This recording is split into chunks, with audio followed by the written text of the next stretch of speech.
dia, boa tarde e boa noite. Sejam bem-vindos a mais uma aula.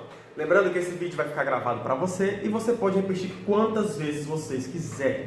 Eu espero que esteja todo mundo bem, todo mundo esteja estudando e todo mundo, acima de tudo, esteja paciente para que esse momento possa passar ainda mais rápido e de forma mais leve.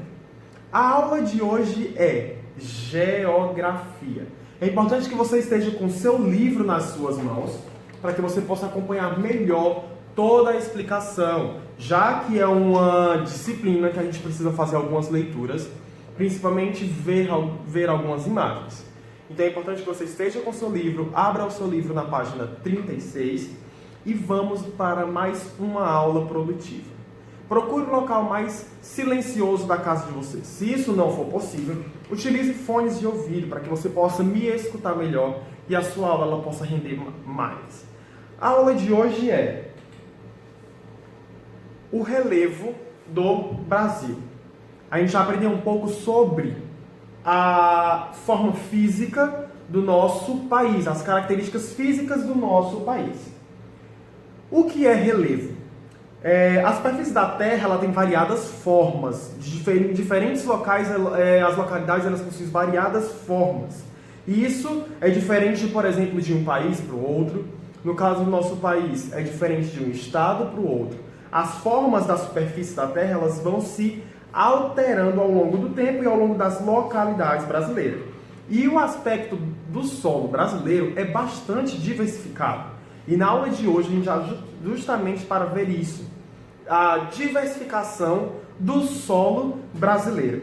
O relevo é um conjunto de formas da superfície terrestre, ou seja, diferentes níveis terrestres, baixos, elevados, planos, o que isso acaba denominando e dando características a esses solos.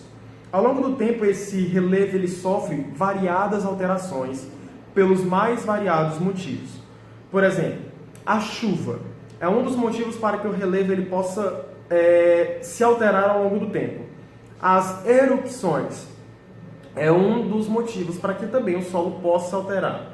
Os tremores de terra são outros motivos. Então, tremores de terra, erupções vulcânicas, as chuvas fazem com que os solos se alterem ao longo do tempo. Por exemplo, possivelmente você já escutou aquela expressão água mole, pedra dura, tanto bate até que fura. Isso é um aspecto químico, porém também geográfico. Porque a gente sabe que se por muito tempo uma pedra ela ficar levando água, ali vai acabar formando um relevo. Da mesma forma acontece com as rochas que possuem o Brasil e as rochas que possuem os demais solos. Então, muitas rochas elas surgem de erupções vulcânicas, ou seja, o vulcão entrou em erupção, a lava esfriou com o tempo e aquilo ali teve uma nova formação, uma nova rocha. As principais formas de relevo são, preste atenção, montanhas, planaltos e planícies. E a gente vai já ver quais são as características de cada um desses.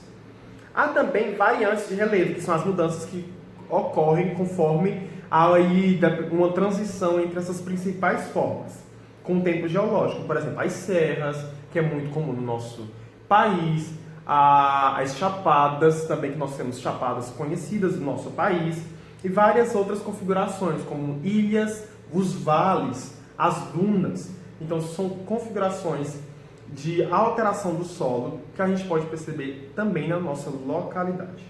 No Brasil, predominante tem alguns tipos dessas denominações de representações do solo, como por exemplo, planícies, depressões, planaltos, chapadas e serras.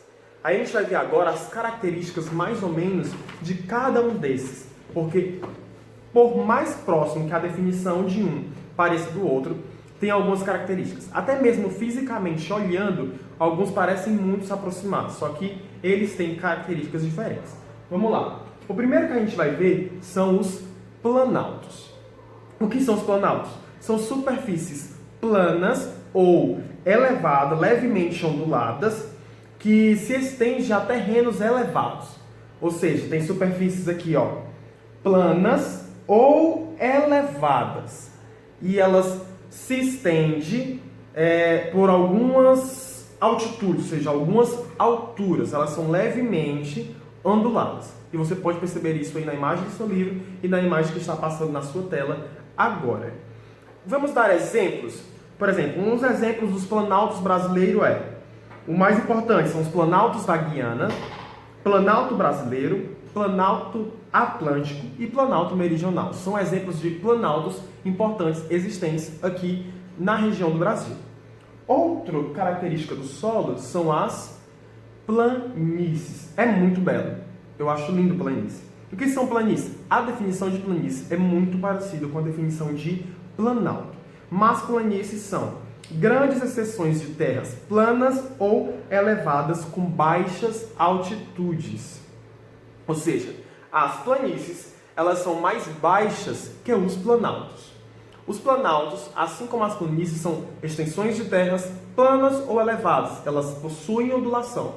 Só que planaltos são bem mais altos e as planícies são menores, ou seja, são mais baixas, como vocês podem até mesmo perceber aqui na imagem. E exemplos de planícies? Temos a amazônica, a do Pantanal Mato Grossense, muito famosa, a da Araguaia, linda e famosa, costeira ou litorânea, são exemplos de planícies brasileiras.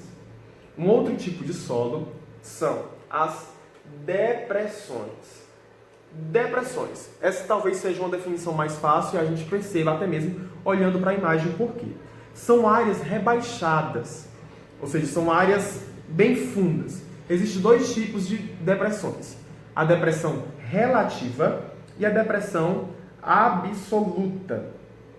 Que a depressão absoluta é quando essas áreas são mais baixas que o nível do mar. Digamos que aqui há o nível do mar e há uma inclinação muito para baixo assim e depois essa montanha sobe. Então essa depressão que é abaixo do nível do mar se chama depressão absoluta. Quando essa depressão ela é acima do nível do mar, ou seja, ela é apenas terrestre, ela se chama depressão relativa. Não esqueça disso. Depressão absoluta é quando o nível dela é abaixo do nível do mar. Depressão relativa é quando ela é abaixo do nível terrestre. Outro tipo de solo... tem alguns exemplos de depressões. Vamos lá.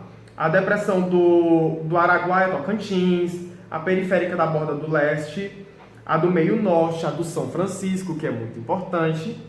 E assim a gente vai dando continuidade e nós vamos parar nas chapadas. Chapadas, lindo. Muito lindo e muito comum também na nossa região. E o que são chapadas? São geralmente planas, ou seja, retinhas. Só que elas têm altitudes elevadas que podem apresentar diferentes inclinações. Ou seja, elas são planas, mas elas são altas. E isso pode fazer com que ela tenha diferentes inclinações. Inclusive na imagem você pode ver aí ao lado.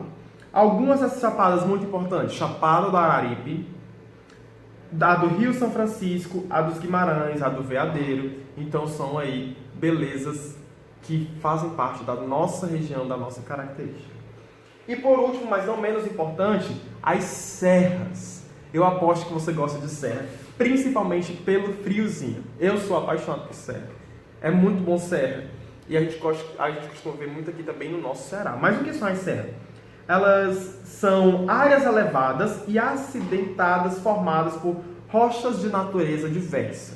A gente consegue perceber também nas serras uma fauna e uma flora bastante diversificada. É tanto que geralmente a gente vai para a serra, a gente tem o costume de dizer, olha, tá verdinho, como por exemplo passa na imagem ao lado. E outra característica da serra é que por conta das altitudes, as temperaturas tendem a ser frias, né? Mais frias. Então, a gente aprendeu hoje os tipos de solo.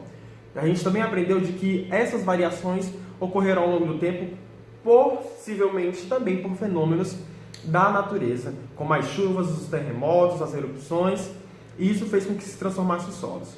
E nós aprendemos também algumas características dos nossos solos, dentre eles os planaltos, as planícies, as depressões, as chapadas e as serras. E tem uma curiosidade agora para você. O Brasil ele não tem áreas de altas montanhas, como é o caso das principais montanhas e cordilheiras do mundo. Ou seja, se a gente tem muita coisa alta aqui, a gente não tem as principais montanhas, ou seja, a gente não tem coisas elevadas, digamos assim. Como assim as principais cordilheiras? Existe a Cordilheira dos Andes, que fica na América do Sul, as Rochosas na América do Norte, os Alpes na Europa e o Himalaia na Ásia. São as montanhas mais altas do mundo. Então eu espero que você tenha compreendido, eu espero que vocês tenham entendido. Como dica, leia o livro de vocês para que vocês possam resolver as atividades de forma melhor e mais produtiva. Repita essa aula quantas vezes vocês quiserem. Utilize esse momento para explorar o seu conhecimento. Nós estamos em casa, nós estamos aprendendo constantemente. E nós, professores, estamos aqui para gravar essas aulas para vocês. Então fique em casa, cuide da sua saúde, cuide da saúde dos seus familiares e aproveite esse momento para expandir o seu conhecimento. Não esqueça de deixar o joinha nesse vídeo e se inscrever no canal para que nós possamos ter um contato maior e assim ficar mais produtivo esse momento. Beijão, fique em casa.